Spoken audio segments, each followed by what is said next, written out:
Hi, I'm Dave Welch, founder and president of the Texas Pastor Council. And as we enter the final days before a very important election, I've got a brief word of encouragement for our pastors.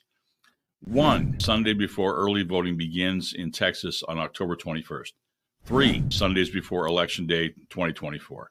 1 Sunday before early voting, 3 Sundays before the election. And one of our founding fathers, Sam Adams, said, "Let each citizen remember at the moment he is offering his vote that he is not making a present or a compliment to please an individual, or at least he ought not to do so, but that he is executing one of the most solemn trusts in human society for which he is accountable to God and his country." Do you remember the tension, anxiety, and even a little panic in the days before those high-stakes final exams so you could graduate? Future direction was on the line, and you felt the weight of that riding on the results of how well you did. What happens between October 21st and November 5th has much greater consequences, and yet is the same in nature. Every election is a test of the character of eligible voters. Christ followers, however, have a greater share of responsibility than those who don't understand that all authority on earth is subject to God. The voter turnout and results of how we the people delegate God's authority are a far too often tragic story of how ignorant much of the church is toward God's plan for government. Since all authority in heaven and on earth belong to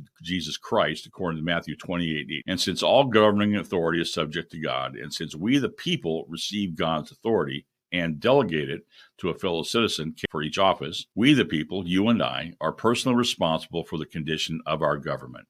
As founding father Samuel Adams stated, each of us is accountable to God and our country. Pastors, biblically equipping our people to transfer God's authority through our vote is not optional.